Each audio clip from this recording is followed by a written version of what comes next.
अस्सलाम वालेकुम बेटा। First year physics lecture number 16 हमने प्रीवियस लेक्चर में डिस्कस किया था न्यूमेरिकल नंबर 9 से रिलेटेड, यानी टू बॉडीज़ हैंगिंग वर्टिकली के हमने न्यूमेरिकल्स के बारे में बात की। और इस वक्त हमें बात करनी है क्वेश्चन नंबर 10 से रिलेटेड। सो क्वेश्चन नंबर 10 के अंदर हमारे पास कॉन्सेप्ट क्या है, सबसे पहले आप बुक ओपन कीजिए और हमें यहाँ पर इस न्यूमेरिकल से रिलेटेड बात करनी है। सबसे पहले देखो बेटा, बोर्ड पर केस नंबर 2 से रिलेटेड ये क्वेश्चन है और केस नंबर 2 में हमें करना क्या होता है बोर्ड पर देखेगा। केस नंबर 2, सबसे पहली बात ये केस नंबर 2 से रिलेटेड कि केस नंबर 2 से रिलेटेड अगर हम यहाँ पे डिस्कशन करें तो केस 2 में हमारे पास होती क्या है या केस 2 में हमें करना क्या होता है, इससे रिलेटेड हम यहाँ पे बात करते हैं। देखो बेटा, केस 2 के अंदर हमारे पास कुछ होगा ये कि हमारे सामने कहा यह जाएगा कि टू बॉडीज़ हैंगिंग वर्टिकली के केस को हमने केस नंबर 1 के अंदर डील किया, लेकिन केस 2 से रिलेटेड अगर हम बात करें तो हमें केस 2 में कहा यह जाता है कि सबसे पहले one body hanging vertically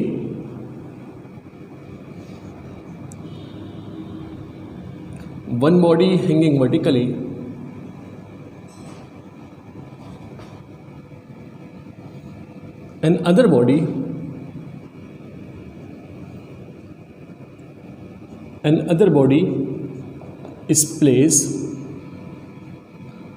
on horizontal surface। इस केस को हम नाम देते हैं केस नंबर 2 का। इस केस को हम नाम देते हैं केस नंबर 2 का। इस केस के अंदर सबसे पहले हमारे पास कंडीशन क्या होती है, इस तरह से बेटा डायग्राम देखेगा। मैंने आपको एक्सप्लेनेशन बताई थी जब हम लोगों ने कॉन्सेप्ट को डील किया था, लेकिन इस वक्त डायग्राम में ड्रॉ करके एक मरतबा फिर से यहाँ पे शॉर्टली एक्सप्लेन कर देता हूँ। ये होती है हमारे पास एक बॉडी, इसको स्ट्रिंग से अटैच करवा के पुली से पास करवाते हैं और इसके अनदर एंड के ऊपर हम एक और बॉडी को अटैच करवाते हैं।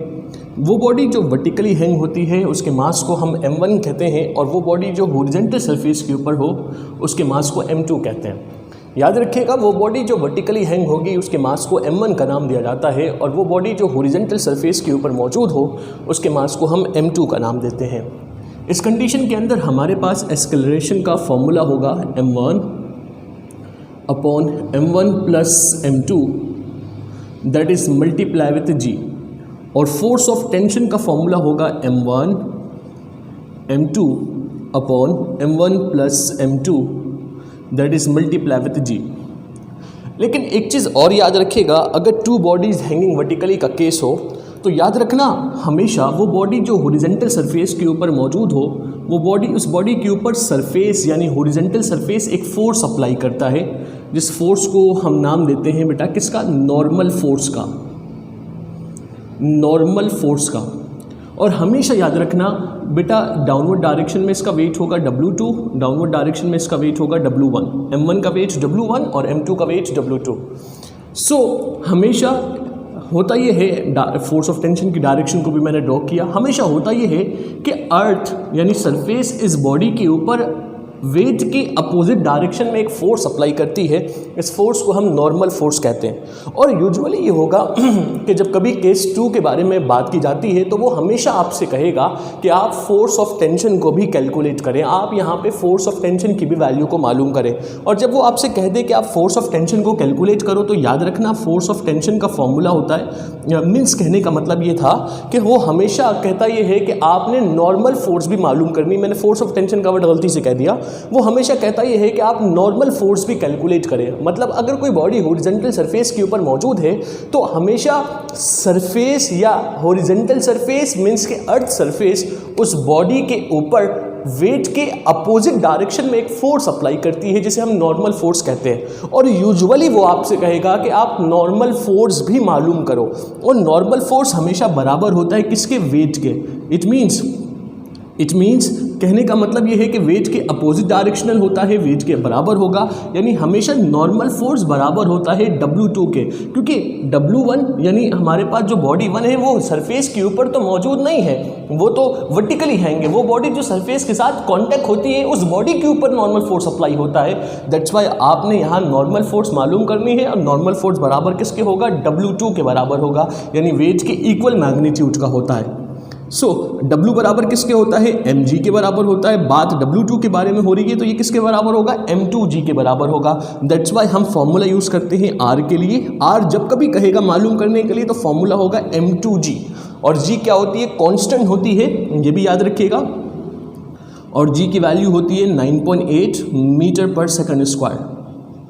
अब वो इस क्वेश्चन में क्या कहता है, देखिएगा सवाल लिखा हुआ ये है कि टू बॉडीज ऑफ मासेस। जब कभी क्वेश्चन को हम डील करेंगे तो सबसे पहले आपने ये पहचानना है कि ये केस कौन सा है। केस 1 है तो इट मीन्स दोनों बॉडीज वर्टिकली हैंग होगी, और केस 2 होगा तो वन बॉडी वर्टिकली हैंग होगी। वो कहता ये है two bodies of masses 10.2 kg and 4.5 kg are attached to the two end of a string which passes over a pulley in such a way that the body of mass 10.2 kg lie on horizontal surface and the other body hangs vertically। बड़ी काम की बात यहाँ पे उसने mention कर दिया कि हमारे पास दो बॉडीज तो मौजूद है, और उन दो बॉडीज में से एक बॉडी जो है वो वर्टिकली हैंग है, जबकि अदर बॉडी जो है वो हॉरिजॉन्टल सरफेस के ऊपर मौजूद है।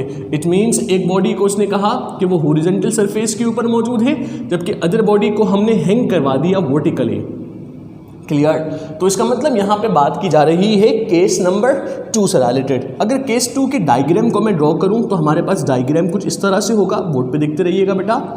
मैंने आपके सामने एक सिंपल डायग्राम ड्रॉ कर रहा हूँ, एक रफ डायग्राम ड्रॉ कर रहा हूँ। ये हमारे पास पुली है, हमने पुली के ऊपर से एक स्ट्रिंग को पास करवाना है, फॉर एग्जाम्पल लाइक दिस।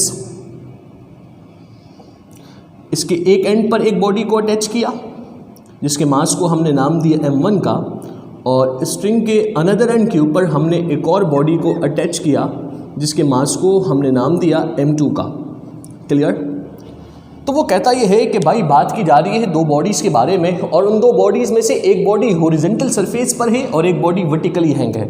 इस कंडीशन के अंदर अब वो कहता क्या है कि भाई दो बॉडीज़ हैं, एक बॉडी का मास क्या है बेटा, गौर कीजिएगा सर। एक बॉडी का मास है हमारे पास 10.2 kg और एक बॉडी का मास कितना है 4.5 kg। तो सवाल ये आया कि 10.2 kg m1 होगा या m2 होगा, या 4.5 kg m1 होगा या m2 होगा। तो बेटा हमें तो हमेशा पता है कि हम डायरेक्शन के ऊपर बात करते हैं। वो बॉडी जो वर्टिकली हैंग होगी वो m1 होगी, और वो बॉडी जो हॉरिजॉन्टल सरफेस पर होगी वो m2 होगी। तो अब चेक करते हैं कि इन दोनों मासेस में से कौन सी बॉडी सरफेस पर है और कौन सी बॉडी वर्टिकली हैंग है। अब गौर कीजिएगा, लिखा हुआ है the body of mass 10.2 kg lie on horizontal surface, मतलब 10.2 kg की जो बॉडी है, 10.2 किलोग्राम जिस बॉडी का मास है, तो वो बॉडी हॉरिजॉन्टल सरफेस पे मौजूद है। मतलब हॉरिजॉन्टल सरफेस पे जो बॉडी मौजूद है उसका मास उसने कितना बताया बेटा, वो कहता है इसका मास है बेटा फॉर एग्जांपल 10.2 kg। अगर इसका मास 10.2 kg है तो इसका मतलब इस बॉडी का मास कितना होगा 4.5 kg।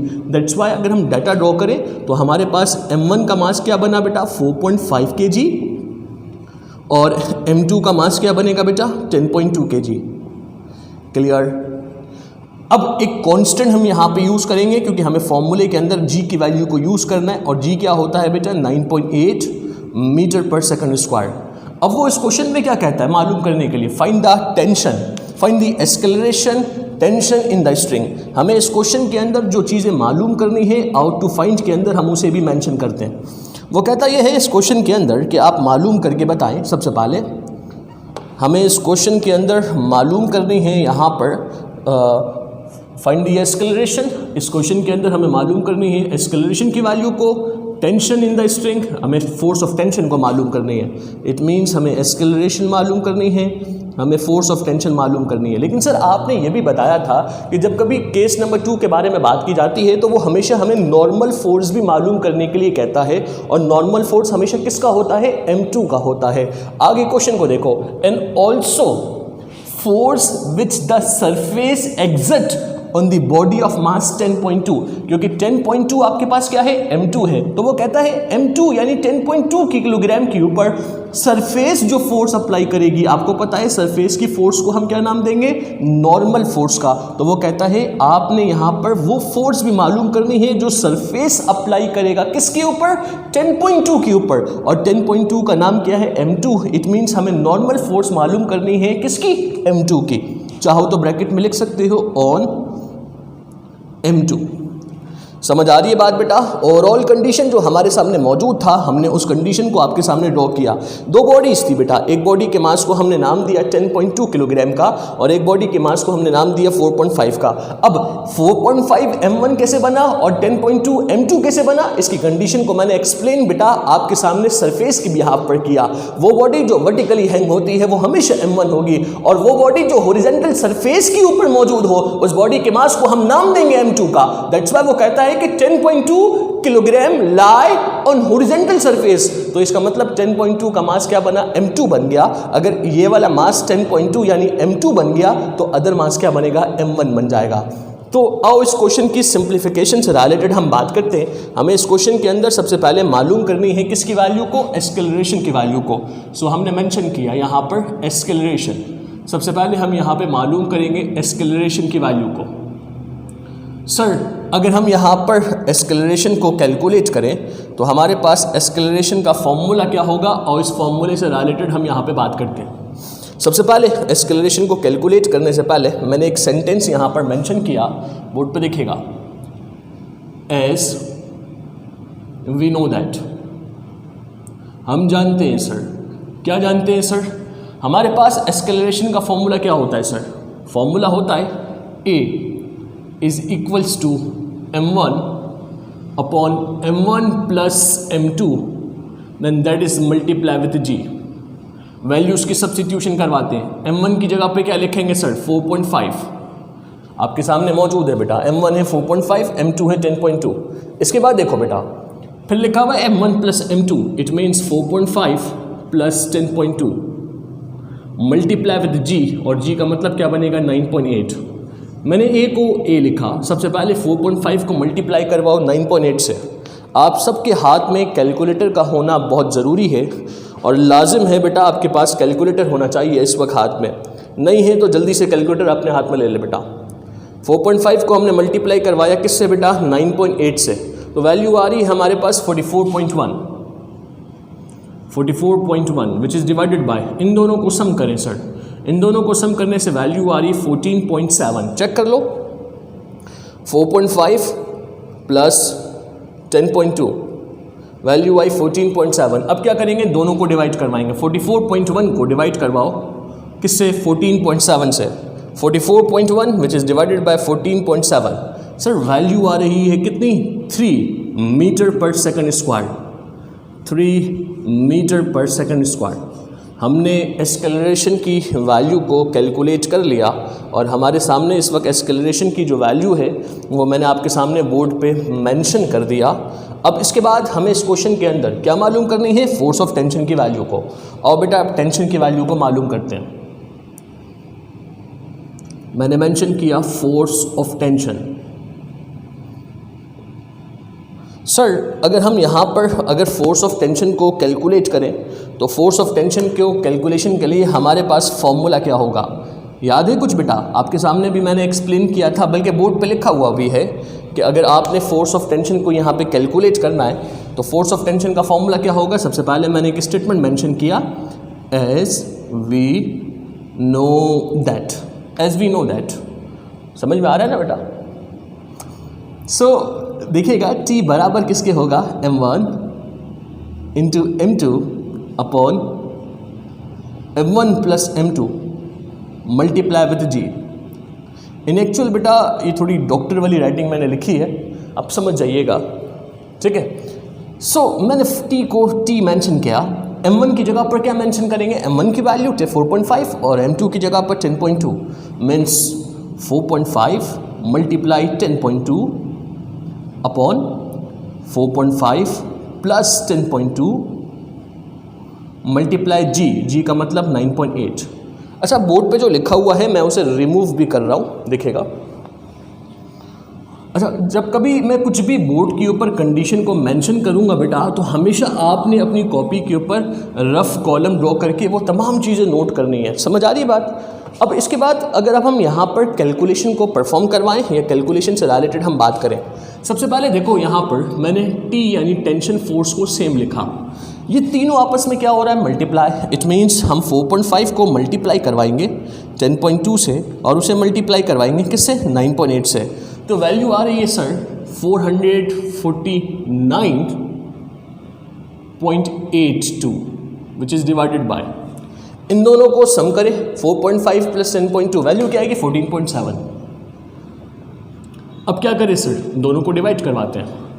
सर अगर हम डिवाइड करवाएं 14.7 से तो वैल्यू आ रही है 30.6 और टेंशन क्या होती है, फोर्स होती है और फोर्स की यूनिट क्या होगी न्यूटन, तो हमने मेंशन कर दिया इन टर्म ऑफ न्यूटन।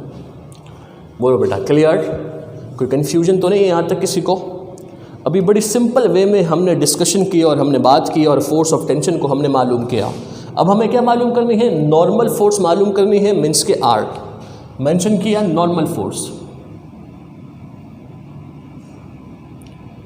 अगर हम यहाँ पे बात करें नॉर्मल फोर्स से रिलेटेड, तो नॉर्मल फोर्स की कंडीशन क्या होगी बोर्ड पे लिखेगा।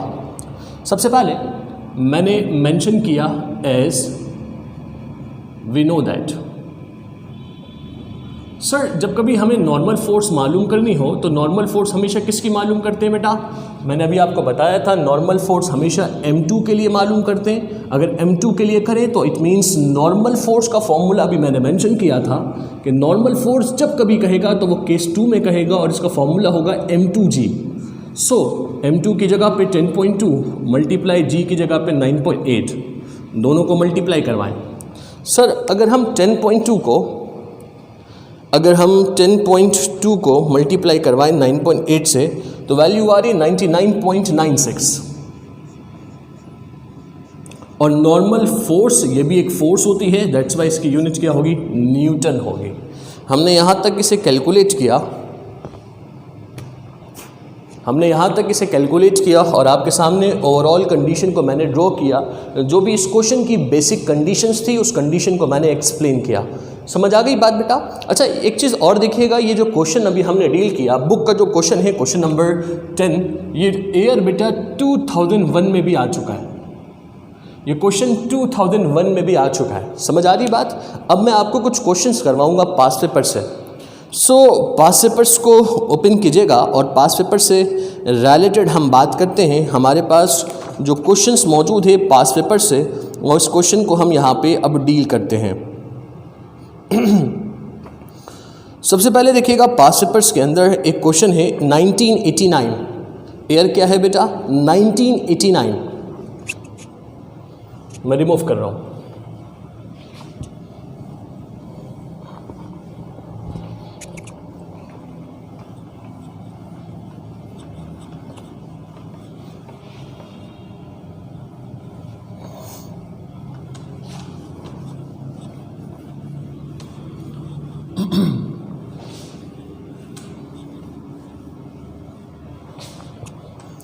बात करते हैं यहाँ पर 1989 से रिलेटेड। ईयर है 1989। अब इस ईयर में जो सवाल है उस क्वेश्चंस को अगर मैं बोर्ड पे ड्रॉ करूँ, लिखा हुआ ये है two bodies A and B are attached to the two end of a string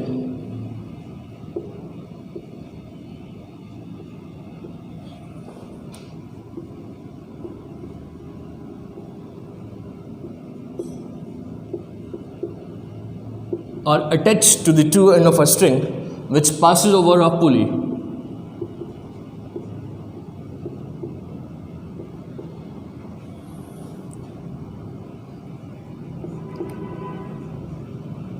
Which passes over a pulley. If the mass of body B is 9.6 kg,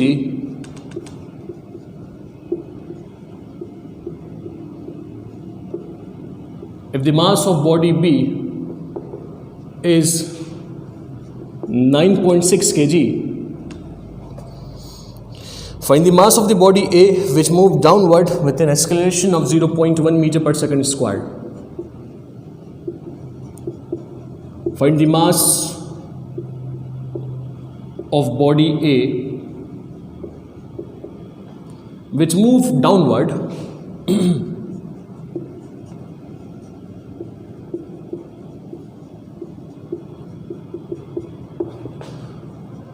with an acceleration 0.1 metre per second square. एक question है, मैंने आपके सामने board के ऊपर draw कर दिया और उस क्वेश्चन से रिलेटेड हम बात करते हैं। सबसे पहले क्वेश्चन को रीड करेंगे और केस को पहचानते हैं कि किस केस से रिलेटेड यहाँ पे बात की जा रही है। वो कहता ये है कि 2 bodies A and B are attached to the two end of a string which passes over a pulley. If the mass of the body B is 9.6 kg, find the mass of the body A which moved downward with an acceleration of 0.1 meter per second square. It means simply यहाँ पे case number 1 के बारे में बात की जा रही है, क्योंकि आपने एक स्ट्रिंग से 2 बॉडीज को अटैच करवाया और एक बॉडी को आपने डाउनवर्ड डायरेक्शन में मूव करवा दिया, तो इट मीन्स अनदर बॉडी जो होगी वो अपर डायरेक्शन में मूव करेगी। इसका मतलब दोनों बॉडी जो है वो वर्टिकली हैंग है। बड़ी सिंपल सी बात यहाँ पे बात की गई केस नंबर 1 से रिलेटेड। मैंने यहाँ पर एक पुली को ड्रॉ किया, पुली के ऊपर से एक स्ट्रिंग को पास करवा रहा हूँ। पुली के एक एंड के ऊपर मैंने एक बॉडी को अटैच किया जिसके मास को m1 का नाम दिया, और इसके अनदर एंड के ऊपर एक और बॉडी को अटैच किया जिसके मास को नाम दिया m2 का। अब बॉडी 1 कौन सी है और बॉडी 2 कौन सी है, वो उसने यहाँ पर कुछ कंडीशंस को मेंशन किया, और वो कंडीशन उसने जो मेंशन किया, अगर उस कंडीशन को मैं यहाँ पे मेंशन करूँ तो वो कहता है कि भाई बॉडी बी का जो मास है, देखो बेटा गौर से, the mass of body B is 9.6 kg। Body B का जो मास है वो 9.6 kg है। अब बॉडी बी का मास 9.6 kg है, फिर वो कहता है find the mass of body A which move downward. आप बॉडी ए का मास मालूम करो जो कि डाउनवर्ड डायरेक्शन में जा रहा है, तो इसका मतलब डाउनवर्ड डायरेक्शन में तो m1 है, ये आपका बॉडी ए हो गया और ये आपका बॉडी बी। वो कहता है कि आपने जो बेटा यहाँ पे कैलकुलेशन करनी है, जो आपने यहाँ पे कैलकुलेशन को डील करना है, वो कहता है बॉडी ए डाउनवर्ड डायरेक्शन में है और बॉडी बी अपवर्ड डायरेक्शन में है। अगर बॉडी ए डाउनवर्ड डायरेक्शन में है तो बॉडी ए का मास क्या बनेगा, m1 बनेगा, और बॉडी बी का मास m2 बनेगा। अब वो कहता है कि बॉडी बी का जो मास है वो 9.6 kg है, तो इसका मतलब बॉडी बी अपवर्ड डायरेक्शन में है, बॉडी बी का मास 9.6 kg है और बॉडी बी अपवर्ड डायरेक्शन में है। दैट्स वाई बॉडी बी का मास क्या बनेगा, m2 बनेगा। दैट्स वाई उसने हमें यहाँ m2 की वैल्यू बता दी 9.6 kg। और फिर वो कहता है कि यहाँ पर जो एक्सेलरेशन प्रोड्यूस हो रहा है वो एक्सेलरेशन है 0.1 मीटर पर सेकंड स्क्वायर।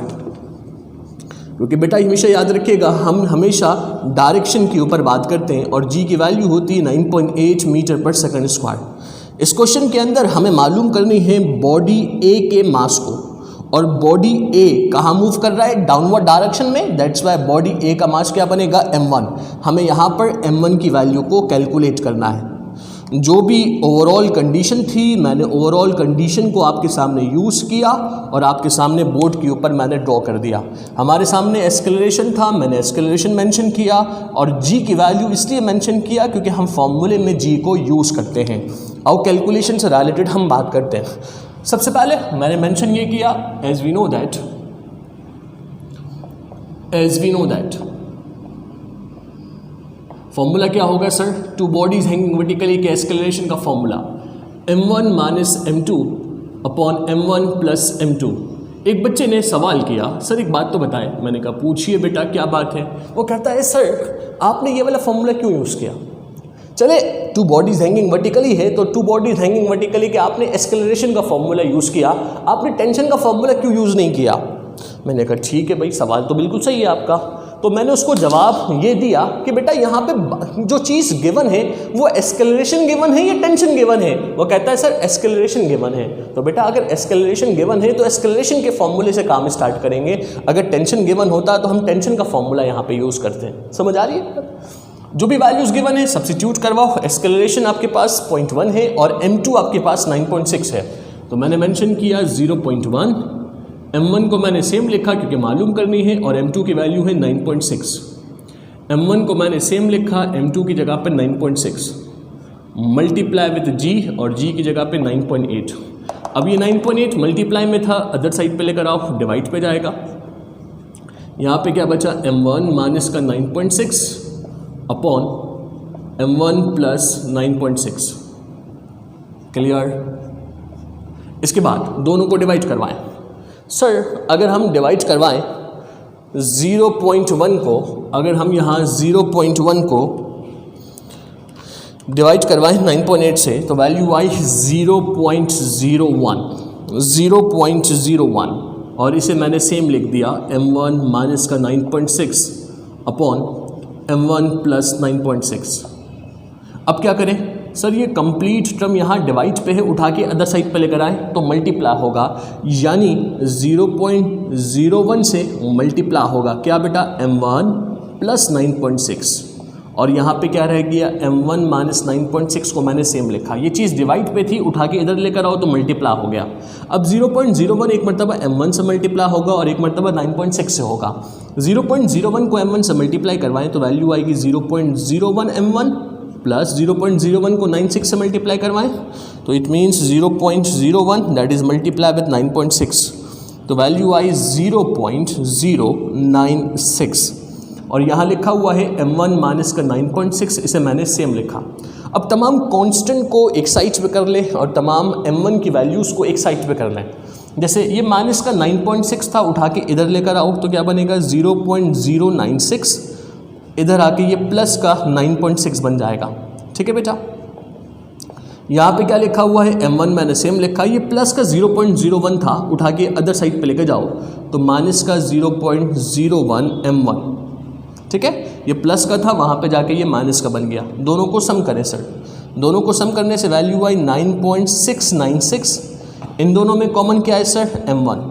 अगर m1 को कॉमन निकालें तो क्या बचेगा 1 माइनस 0.01। क्लियर, इट मीन्स 9.696 इन दोनों को सम करें, 1 में से माइनस करवाओ 0.01 को तो वैल्यू आई 0.99 m1। अब ये नंबर 0.09 यहाँ मल्टीप्लाई में है, उठा के अदर साइड पे लेकर आओ तो डिवाइड पे जाएगा। It means 9.696 which is divided bye 0.99, इधर पे क्या बचा m1 बच गया। क्लियर है मेरा बेटा। अब दोनों को डिवाइड करवाएं। अब पहले इसे लिखो या पहले m1 को लिखो, बात एक ही होगी। तो मैंने मेंशन किया 9.696 विच इज़ डिवाइडेड बाय 0.99, दोनों को डिवाइड करवाते हैं। सर अगर हम डिवाइड करवाएं यहाँ पर 9.696 को किससे डिवाइड करवाएंगे 0.99 से, तो वैल्यू आएगी 9.79 इन टर्म ऑफ kg, क्योंकि m1 का मास m2 से हमेशा ज़्यादा आना है। m2 का मास अगर 9.6 है तो m1 का मास 9.6 से ज़्यादा आना चाहिए, और ये 9.6 से ज़्यादा कितना आया 9.79 वैल्यू आ रही है। ये था आज का हमारा टॉपिक, जो कि हमने एक न्यूमेरिकल से रिलेटेड बात की। होप सो कि आप सबको क्लियर हो गया होगा। इंशाल्लाह नेक्स्ट लेक्चर में हम आगे के न्यूमेरिकल से रिलेटेड बात करेंगे।